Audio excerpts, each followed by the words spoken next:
Gravitational potential energy अभी अभी हमने डिफाइन की थी कि कोई भी एक अननोन पॉइंट जो कि अर्थ से r डिस्टेंस पे हो, हमने तो सरफेस के लिए वो वैल्यू निकाली थी, अगर कोई भी अननोन पॉइंट r के लिए हो तो पोटेंशियल एनर्जी की जो वैल्यू होगी, पोटेंशियल एनर्जी हमारी होती है GMEM डिवाइडेड बाय, माइनस का आएगा ये GMEM डिवाइडेड बाय r के बराबर आएगी।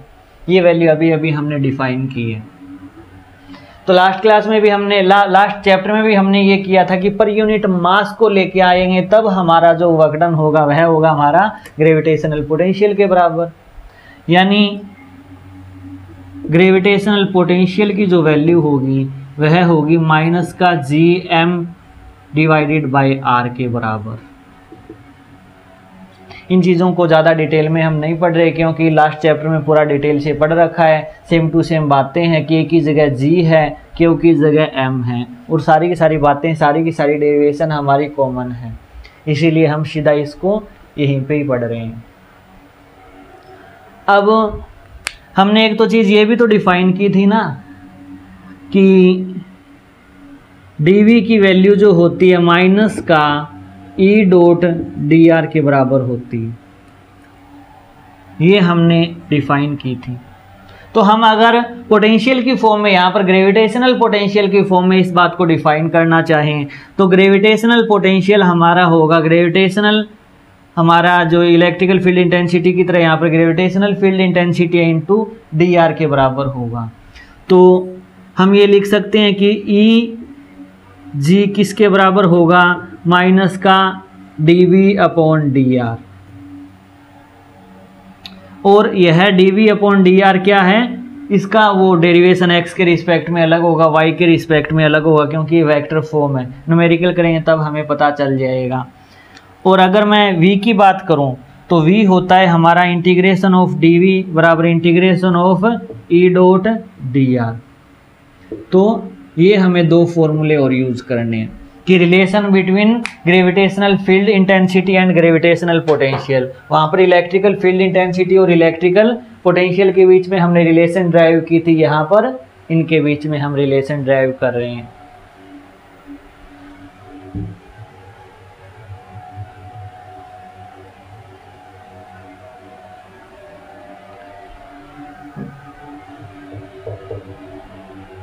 देखो इनके ऊपर तो कोई न्यूमेरिकल्स हम करेंगे नहीं, लास्ट चैप्टर में भी हम काफ़ी सारे कर चुके हैं। मैं ये कह दूंगा R1 से R2 जा रहे हैं हम, तो कितना होगा, तो वही वैल्यू है, R1 पुट कर देंगे फिर R2 पुट कर देंगे, दोनों का चेंज ले लेंगे, तो ज़्यादा मात्रा चीज़ इनके न्यूमेरिकल्स में नहीं करेंगे। ये ज़्यादा कंपटीशन के लिए हमारे इंपॉर्टेंट टॉपिक होते हैं कि इनकी रिलेशन के ऊपर न्यूमेरिकल्स बनते हैं। जैसे हमें ये दे दिया जाएगा कि E जो है हमारा, E की वैल्यू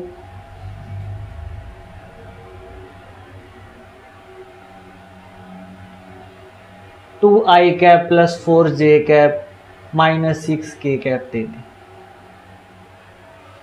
Eg की वैल्यू की ग्रेविटेशनल फील्ड इंटेंसिटी हमारी इतनी है और पूछ लिया कि फाइंड V एट 0, 0, 0, 1, 2, 3, 2, 4, 5, कोई भी अननोन 3 पॉइंट दे दिए जाएंगे कि आप V की वैल्यू फाइंड करो क्या होगी।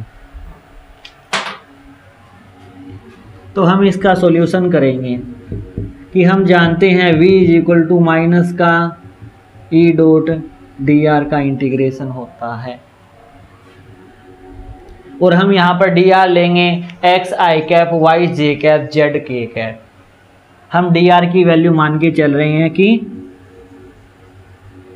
Assume dr is equal to x i cap, यानी x डायरेक्शन के अंदर इसकी वैल्यू x है, plus y j cap plus z k cap. फिर हम x y z की वैल्यू पुट करते रहेंगे यहाँ पर। तो E की वैल्यू, E डॉट dr की वैल्यू कितनी होगी, इनिशियली हम ये फाइंड कर लेते हैं और हम ये मान के चलते हैं 0, 0, 0 के ऊपर 0 है। हम अपनी रेफरेंस पॉइंट, ये रेफरेंस पॉइंट मान रहे हैं कि इस रेफरेंस के ऊपर V की वैल्यू 0 है, ये हमें गिवन हो। क्योंकि हमें कोई ना कोई रेफरेंस तो गिवन होगा ही होगा, उस रेफरेंस से हम चलेंगे कि यहाँ पर हमारी वैल्यू 0 है तो इन 2 पॉइंट्स पे हम वैल्यू कैलकुलेट करना चाहते हैं।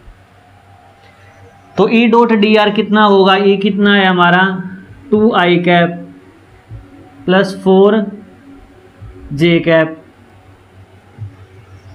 ये डी मान लो आप, प्लस माइनस का 6k कैप, इसकी डॉट प्रोडक्ट करनी है dx i cap plus dy j cap plus dz k cap के साथ। तो इन दोनों के डॉट प्रोडक्ट करेंगे i की i के साथ 2dx प्लस 4dy माइनस का 6dz, ये चीज़ आ गई हमारे ई डॉट डी आर की वैल्यू।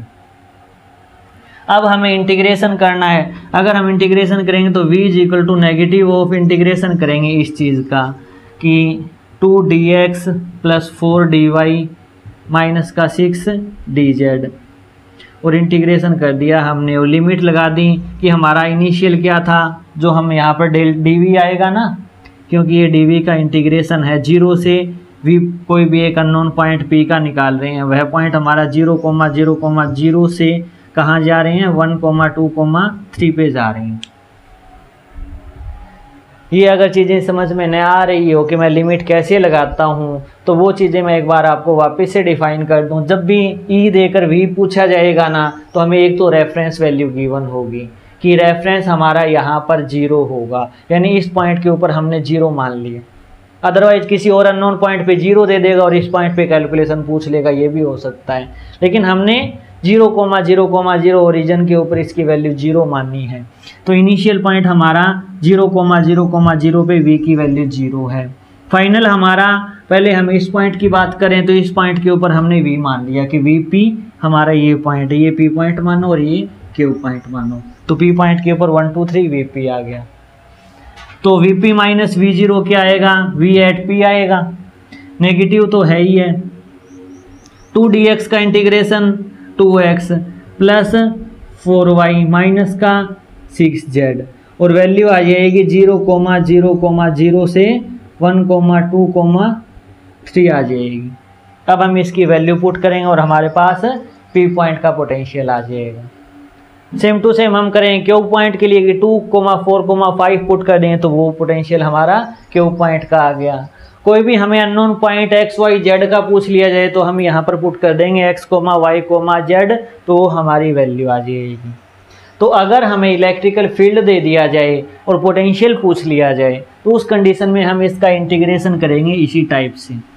सेम न्यूमेरिकल्स हम इलेक्ट्रोस्टैटिक्स में करके आ चुके हैं, तो ये सारी की सारी हमारी कैलकुलेशंस चलेगी। अब अगर हमें v दे दिया जाए और E पूछ लिया जाए,